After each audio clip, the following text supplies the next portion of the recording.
Good morning साथीहरू, welcome to my blog. तपाईँहरूलाई मेरो ब्लगमा स्वागत छ। हजुरहरूलाई पनि सन्चै छ होला, मलाई पनि सन्चै छ। म चाहिँ बिहान उठेर ब्रस सस गरेँ अनि त्यसपछि चाहिँ हामी कुरा हाल्नु लगाएको बौद्धमा। यो पालि चाहिँ म कति मोटाएँ कि, त्यही भएर चाहिँ वेट लस जर्नीमा सुरु गरेको साथीहरू। म चाहिँ जिरा पानी खाँदैछु अनि चाहिँ अब बौद्ध जानु लाग्यो।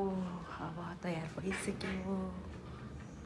हामी चाहिँ ठ्याक्कै बौद्ध आइपुग्यो है साथीहरू। माने चाहिँ कस्तो मजाले घुमेछ हेर्नु न साथीहरू। यो जेठ महिनामा चाहिँ साका धावा सुरु हुन्छ है साथीहरू। साका धावामा चाहिँ कोरा गर्ने, छ्याक गर्ने गर्छ के साथीहरू। मैले चाहिँ कोरा गरिसकेको थिएँ अनि त्यही भएर मलाई एकदमै छ्याक गर्नु मन लाग्यो अनि त्यही भएर चाहिँ म आज चाहिँ छ्याक गर्दैछु साथीहरू। 108 कोरा गर्नु र 1 छ्याक गर्नु बराबरको हुन्छ अरे के साथीहरू। त्यही भएर चाहिँ मैले 108 पनि गरेँ र छ्याक पनि गरेँ। यो पालि चाहिँ मलाई एकदमै छ्याक गर्नु मन भयो के साथीहरू। त्यसैले चाहिँ म छ्याक गर्दैछु। छ्याक गर्दा चाहिँ गाह्रो हुँदो रहेछ साथीहरू। खुट्टाहरू यति दुखेको थियो मेरो चाहिँ। म त 2 दिनसम्म हिँड्नै सकेको थिइनँ, तै पनि अब मेरो 108 पुऱ्याउनु पर्नु भएको कारणले गर्दा चाहिँ मैले चाहिँ अझ पनि त्यो छ्याक गरिसकेपछि मैले 108 कम्प्लिट गरेँ कि साथीहरू। सकेसम्म चाहिँ हामीले पुर्णेको दिनसम्ममा चाहिँ 108 पुऱ्याउनु पर्छ कि साथीहरू। अनि हामीले चाहिँ 108 पुऱ्यायो। मैले चाहिँ 108 पनि पुऱ्याएँ अनि त्यसपछि 1 छ्याक गरेर अनि मैले छोडिदिएको साथीहरू। यो 1 छ्याक गर्नलाई पनि एक दिन गाह्रो भएको थियो कि, मान्छेको फुल बढी भएको कारणले गर्दा कति असजिलो परिरहेको थियो साथीहरू। अनि मैले चाहिँ तर गर्न चाहिँ गरेँ। मलाई चाहिँ हेर्नु खुट्टा खिचेर मैले चाहिँ गर्नै गाह्रो भयो कि लास्ट हो यो चाहिँ छ्याक चाहिँ। यो छ्याक गर्दा चाहिँ यति आनन्द हुन्छ कि आफूलाई नै आनन्द लाग्दो हुन्छ कि साथीहरू। मैले चाहिँ फर्स्ट टाइम गरेको थिएँ कि।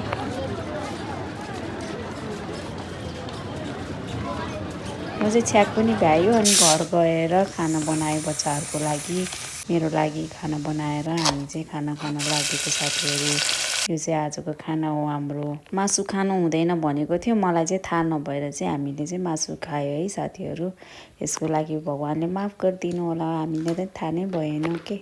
यो जेठ महिनामा चाहिँ मासु छोड्छ अरे कि सबैजनाले भन्दै थियो, अर्को वर्ष चाहिँ नखानु पर्ला।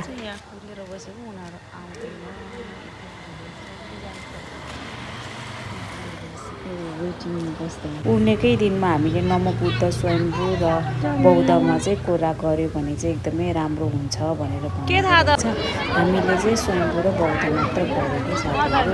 नमोबुद्ध जानु भएन। हामी चाहिँ स्वयम्भूमा कोरा गरेको। हामी चाहिँ 3 कोरा गरेर फर्किन्छौँ। 3 कोरा गर्नलाई 1 घन्टा लाग्दो रहेछ कि साथीहरू। 3 घन्टा लाग्यो 3 कोरा गर्नलाई। त्यसपछि चाहिँ सकेन किनभने मैले अघि दिनसम्म छ्याक पनि गरिसकेको थियो नि त। त्यही भएर चाहिँ अब 1 कोरा गर्नलाई 1 घन्टा लाग्छ। 7 कोरा भ्याएर जाँदाखेरि हामी कति बज्छ? अहिले कति बज्यो? कहाँ सक्दैन 8 बज्ला 9 10 11 बज्ने रहेछ है। 3 कोरा नै नभ्या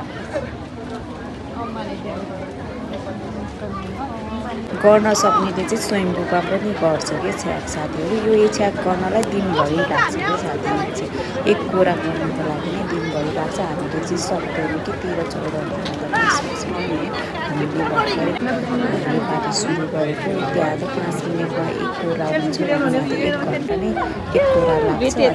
मैले मेरो बुढालाई बाटोमा भेटेको यति खुसी लाग्यो।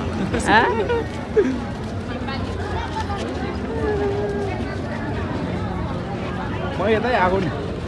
आज आएर म त्यही भन्दैछु त।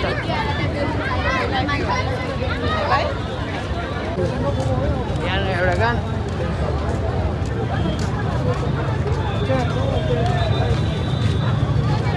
माया त माया हो नि है साथीहरू। मेरो मायाले गर्दा मेरो बुढाले चाहिँ मलाई स्वयम्भूमै आएछ कि म स्वयम्भू जान लाग्यो भन्थ्यो। उसले चाहिँ सरप्राइज दिएको मलाई चाहिँ। अनि मलाई भेट्नको लागि स्वयम्भू आएको साथीहरू। त्यो पनि 3 कोरा गऱ्यो। अनि हामी चाहिँ सँगसँगै हिँडिरहेको छु के साथीहरू। मेरो चाहिँ खुट्टा दुखेर म पछि उनीहरू चाहिँ दिदी र भाइ चाहिँ अगाडि हिँड्दैछ कि साथीहरू।